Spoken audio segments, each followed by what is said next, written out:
Hey, today I'm going to talk about Marshall Rosenberg's nonviolent communication and how understanding people's feelings and needs and using that in your communication can massively improve all of your relationships.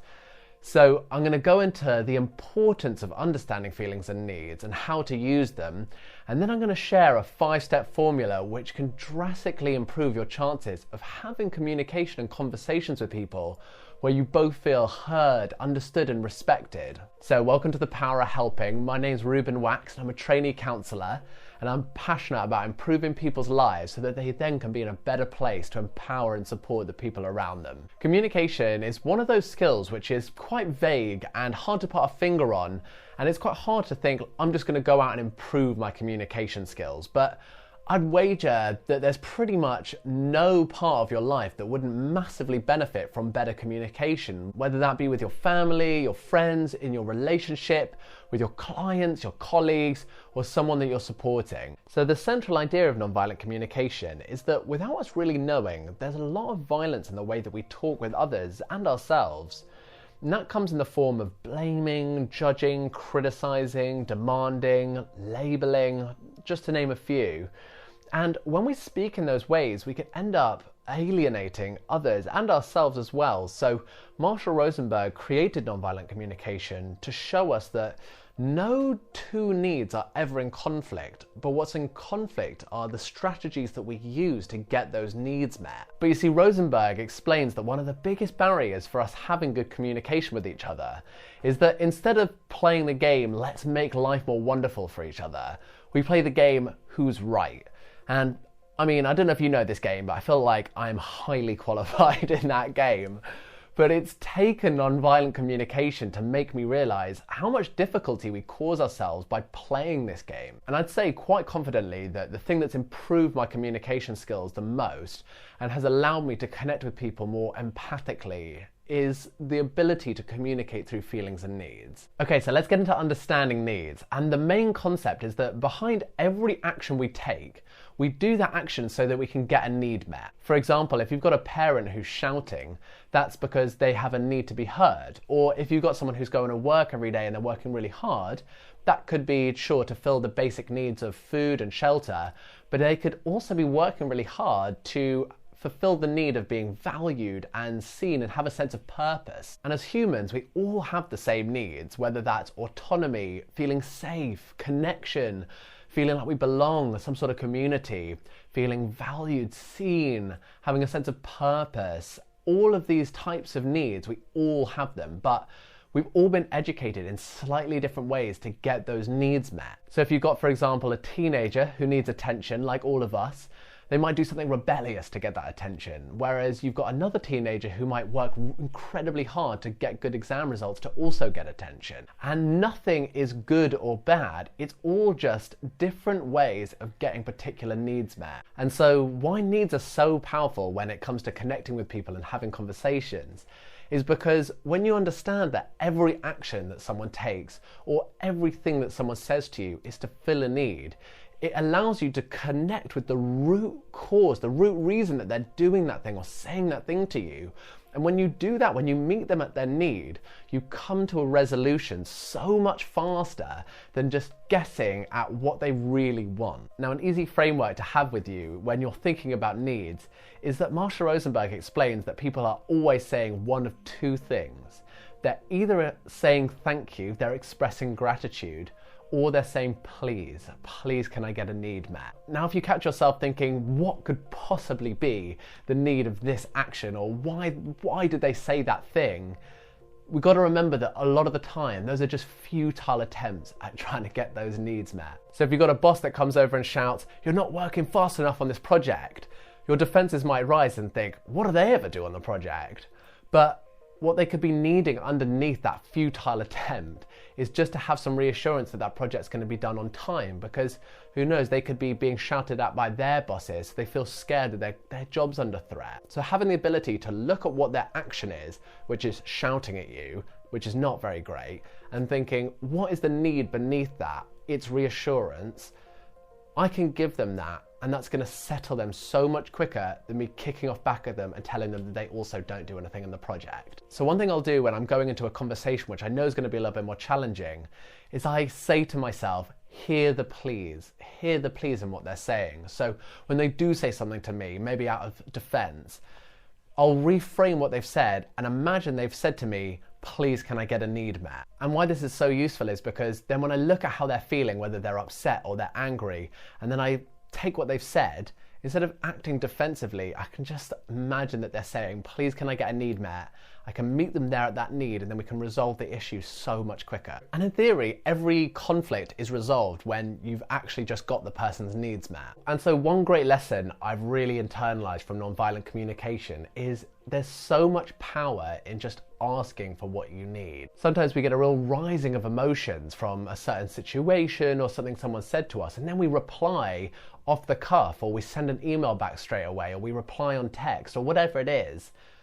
But it can really be so helpful sometimes just to take stock of what am I feeling and what's the need behind that feeling. I'm feeling angry, or I'm feeling sad, or I'm feeling upset, but what need of mine is behind that? And then when you can go to that person and just express that need, it's going to be so much easier for that person to clearly know what you're needing. And so when I start, let's say, a new job or a new course, I'll often say to the person who's leading it, whether that be my manager or my tutor, and I'll say to them, I have a real need for reassurance. I'm an overthinker, so if I don't hear anything from you for quite a while, I'll start wondering whether I'm doing something wrong. So what I need as someone who's your student or as your worker or whatever it is, I just need that reassurance every so often, just that pat on the back to let me know that I'm on the right track and I'm doing okay. Just letting them know what I need, and it just makes for such clearer communication.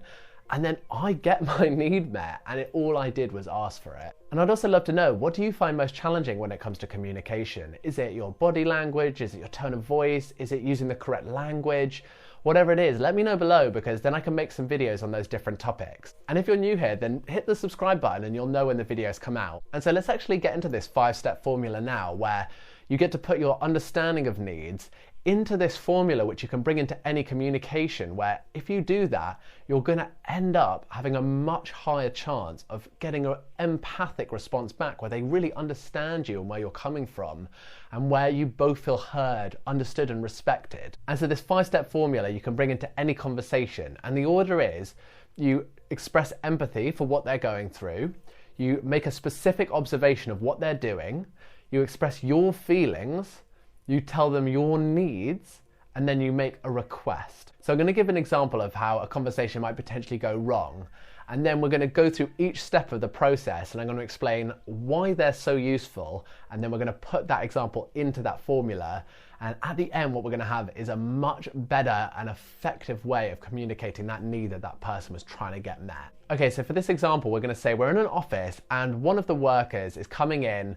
and they've been late 3 times that week, and the manager's getting more and more frustrated with this. So that person might come in and the manager might say, oh, you're always late. And so in response to that, the person's defenses are just going to go up, because they're going to think unconsciously, wait, have I always been late? Am I late every time now? And will I forever be late? So they might reply with, oh, I'm really sorry.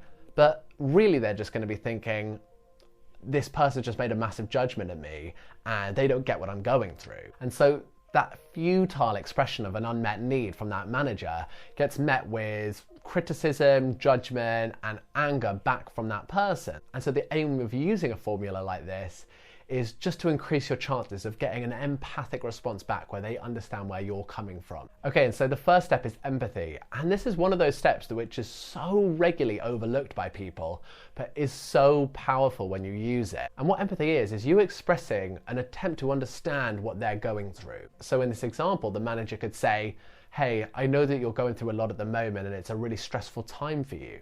And at least at that point, that person's going to feel like, this person is getting me somewhat. So if you're going to express an observation of something that they're doing, then it's really important just to be as specific as you possibly can, because that stops their defenses rising.